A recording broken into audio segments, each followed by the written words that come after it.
3 марта 1872 года родился выдающийся латышский художник-пейзажист, обучавшийся у Архипа Ивановича Куинджа в Императорской академии художеств Вильгельм Карлес Пурвет.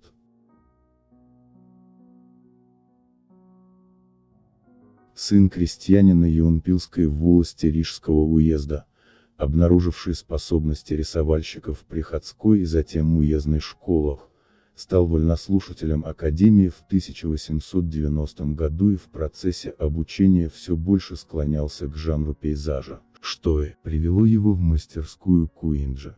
В годы учебы, осваивая профессиональные навыки, зарабатывая на жизнь случайными заказами, принимая участие в полулегальном кружке петербургских латышей «Рукис», в переводе означает «гном», Пурветис знакомился с достижениями русской живописи, творчеством передвижников, новейшими явлениями тех лет и вне стен Академии, а также с традицией западноевропейской пейзажной живописи, оригиналы которой он мог изучать в Эрмитаже и в Кушелевской галерее Академического музея.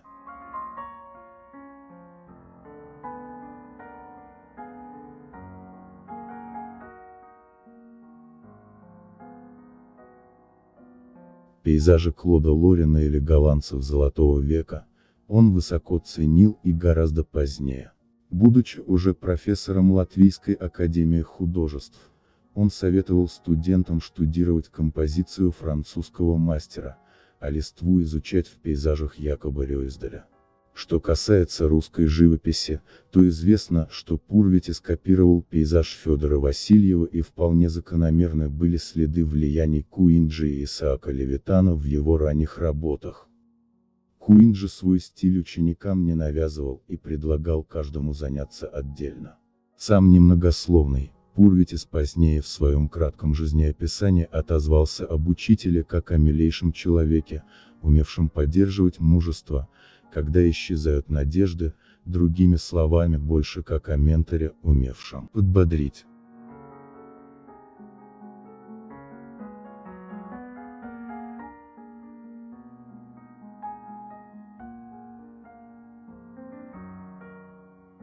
Спектр источников вдохновения, если не подражания, был достаточно широк. Кроме поздних передвижников, Пурветис, несомненно, знал пейзажи уже широко известного Исаака Левитана. Связь ранних его работ с творчеством российского лирика отмечали почти все обозреватели развития Пурветиса. В годы учебы у Куинджа Пурветис стремился на основе постоянной этюдной работы с натуры найти свой вариант нового, неоромантичного, живописного и колористического пейзажа настроения. Правда, он еще иногда сохранял пейзажную и стаффажную тематику, свойственную социально окрашенному реализму.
Художника часто называли психологом или физиологом снега, признавая, что каждый след, оставленный на снегу, каждая складка, мельчайшая тень или полоска света в картине Пурветиса не случайность, а продуманный акцент, необходимый для того, чтобы выявить, подчеркнуть форму и фактуру снега и сохранить непосредственность впечатления.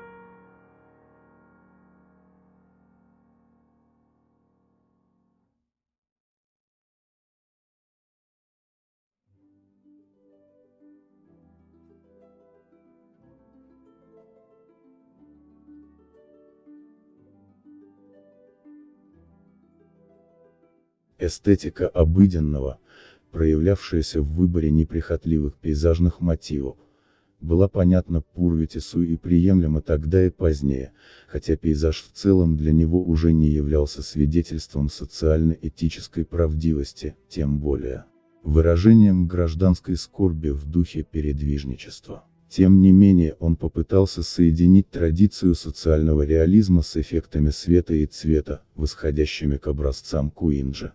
Правдивость сохранялась, но уже без очевидных социальных коннотаций в его наиболее зрелой работе, созданной для конкурса 1897 года, пейзажа «Последние лучи». Элегический мотив последних лучей, столь излюбленный живописцами разных европейских школ рубежа XIX-XX веков, Пурвитис привнес в суровый сельский пейзаж, с высокой точки зрения рассматриваемую панораму пустынных холмов с остатками весеннего снега и голыми стволами чахлых деревьев, провинциальной церквушкой на берегу широкой реки или озера и горизонтальной полосой дальнего берега, лишь местами оживленной мелкими формами строений.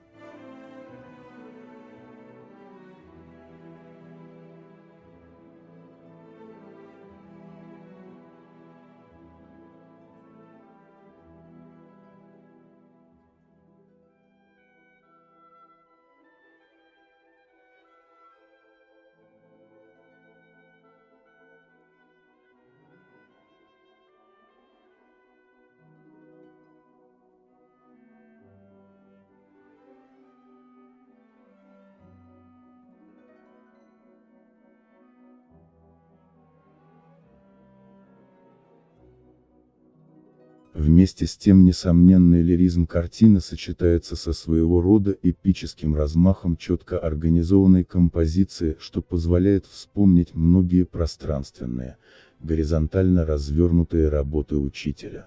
Почти идеально прямая линия горизонта повторяет подобное ясное деление земли и неба в пейзажах Куинджи.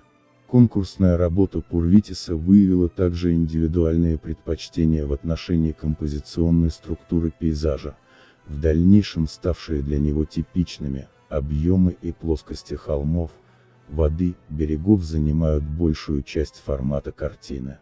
Линия горизонта поднята высоко. Это композиционная схема, которую когда-то Татьяна Качалова назвала композицией Земли, обычно применялась им в пейзажах последующих лет. Помимо этого в повторении вертикальных и горизонтальных направлений предметных форм уже тогда просматривалась ортогональная структура типичной композиции Пурвитиса, всегда сдерживающая динамику и драматизм тех или иных мотивов, контраст цвета и фактуры.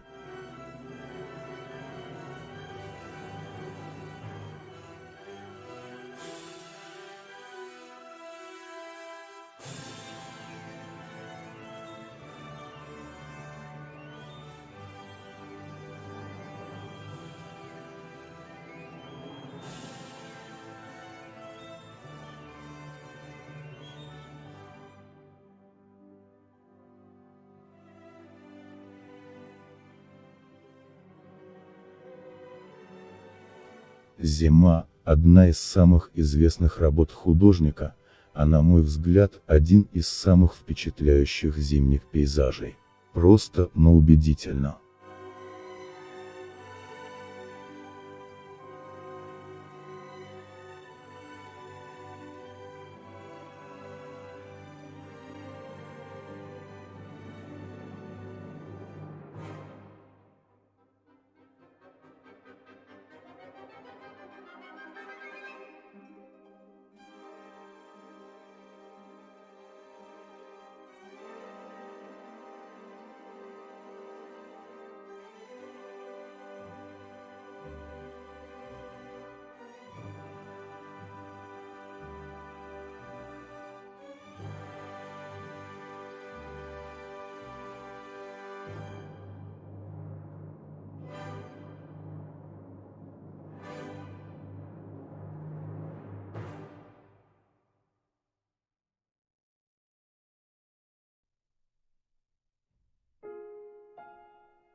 «Весенние воды» – еще одна знаковая и легко узнаваемая работа художника.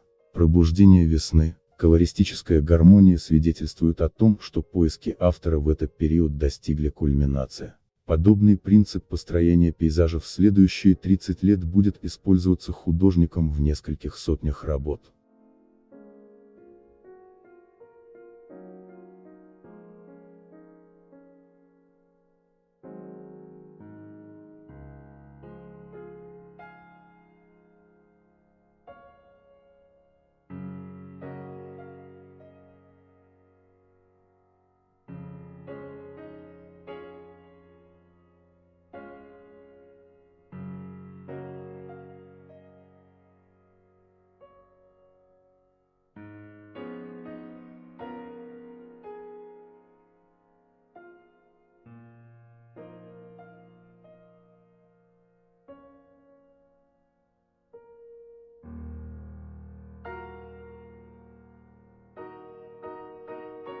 Друг Пурвитиса, фон Энгельхарт, оставил воспоминания о процессе работы художника. Самый первый эскиз обычно – это мастерски набросанная идея, в которой почти нет ничего предметного. Затем на место красочных пятен приходит предметность, тщательно выверяется, не слишком ли высоко или низко намечена линия горизонта в композиции картины, мешают ли или вписываются формы облаков, нужно ли усилить и смягчить горизонтальные или вертикальные группы деревьев. Когда сделаны предварительные этюды, то за несколько дней создается готовая картина. Кажется, что она написана с натуры. Даже зная, что крупноформатные картины Пурвитиса скомпонованы в мастерской, непосредственность ощущения природы в них поражает от того, что мастер был фанатиком пленэра, с детства чувствовал извечную переменчивость красок и форм природы. Даже в зимние холода работал под открытым небом.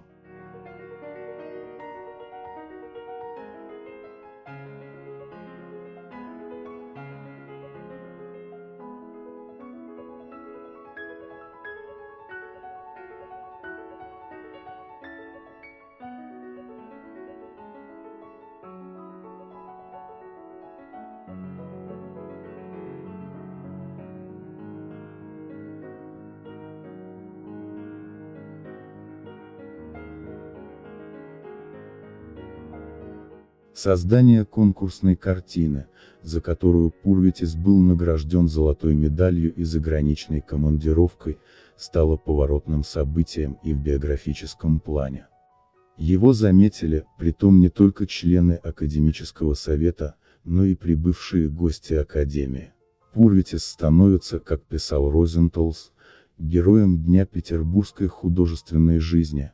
Его успехи в кругах любителей искусства и критиков в дальнейшем множатся. После поездки с Куинджи и куинджистами в Париж в 1898 году он в качестве командированного в течение 5 месяцев знакомился с новациями искусства там же, а затем в Мюнхене. Поездки на Запад продолжались в первые годы нового века в связи с его выставочной деятельностью в Берлине, Мюнхене, Вене.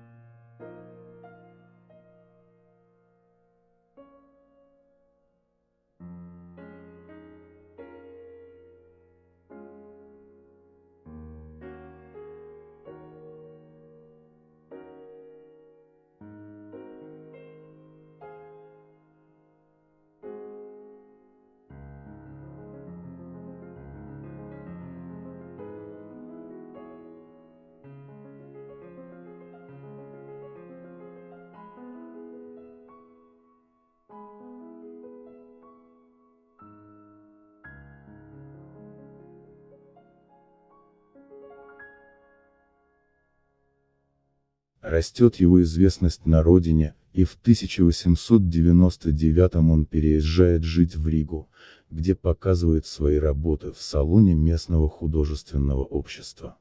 Рубеж веков, годы творческого подъема Пурвитиса, когда он реализует свою формулу пейзажа настроения. Концептуально последовательный импрессионизм его еще не увлекает.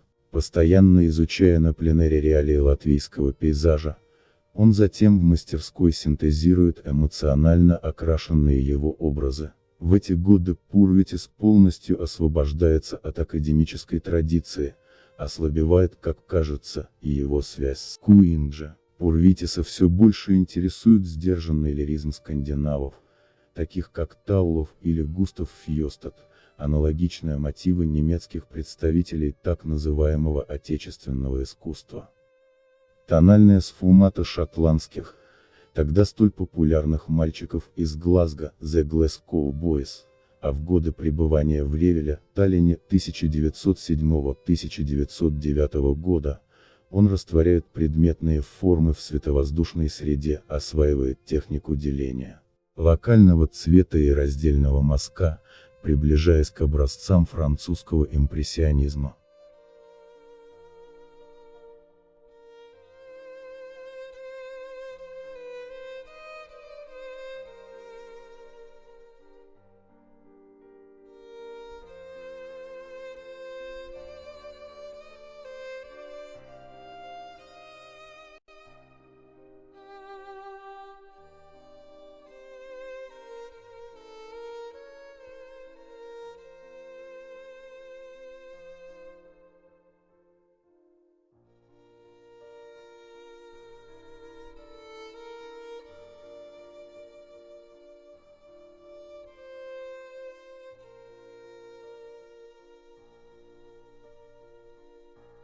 Однако, рассматривая следующую фазу развития живописи Пурвитиса после его возвращения в Ригу в 1909 году, снова приходится вспоминать Куинджа. Дематериализация предметной сферы в духе позднего Клода Моне его больше не интересует. Он укрепляет и еще более стабилизирует ортогональность своих пейзажных композиций, вместе с тем усиливает регулярность форм, создавая таким образом своего рода скрытый неоклассицизм. Еще более панорамное, чем раньше, пространство образуют ровные плоскости воды, земли и неба, подобно классическим колоннам вертикальные стволы берез на первом плане, равномерно округленные купы листвы, правильные массы кустарника или хвойных лесов. Они порой торжественно выдвигаются в центр композиции.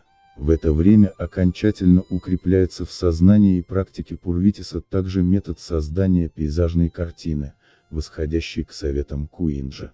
Любитель живописи и почитатель таланта художника, хорошо писавший о нем и часто посещавший его мастерскую, барон Родерих фон Энгельхарт оставил нам описание этого метода. Первоначально фиксировалась отвлеченная живописная идея. Беспредметный набросок, соответствующий тематическому замыслу. Затем в процессе писания пейзажа постепенно пятна цвета, распределяясь и меняя место, превращались в предметные формы, соотношения которых подчинялись гармоничному единству. Композиция, четкое разделение процесса, изучение реалий на месте и сочинение картины от себя, как завещал учитель, оставалось основополагающим принципом творческой работы Пурвитиса и в последующие годы. Само собой разумеется, что многочисленные пленэрные этюды являлись материалом указанной предметности.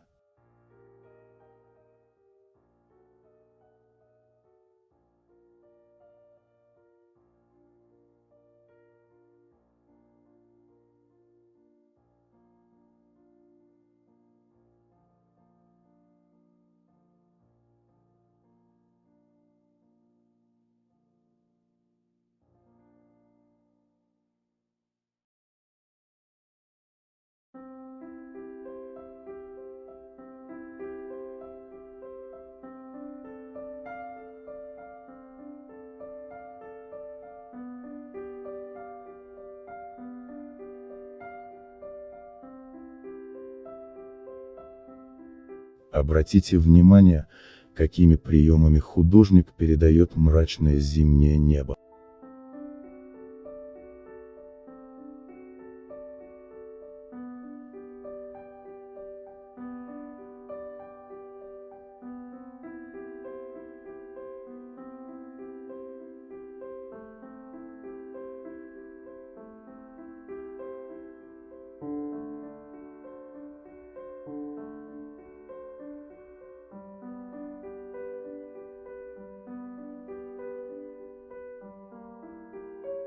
в позднем творчестве Пурвитиса, конец 1910-1945 года, столь близких аналогий работам Куинджа уже не найти, что и понятно с учетом дальнейших исканий латышского живописца.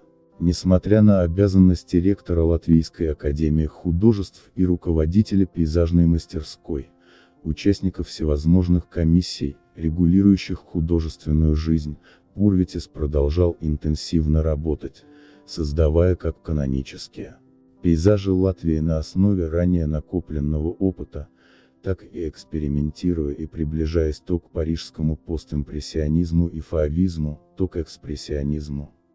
Пурвитис, несомненный участник модернизации, но признававший, как утверждал, лишь эволюцию, но не революцию в искусстве, все же не отказывался от источников, если не влияний, то вдохновения в прошлом, одним из которых, следует полагать, был и Архип Иванович Куинджа. Во всяком случае, фотографический портрет учителя был на столе в рижской квартире Пурвитиса. Вильгельм Пурвитис за свою жизнь написал несколько тысяч работ, но большинство из них погибло в 1944 году во время авиационного налета в Елгове, сохранилось всего 150 картин мастера.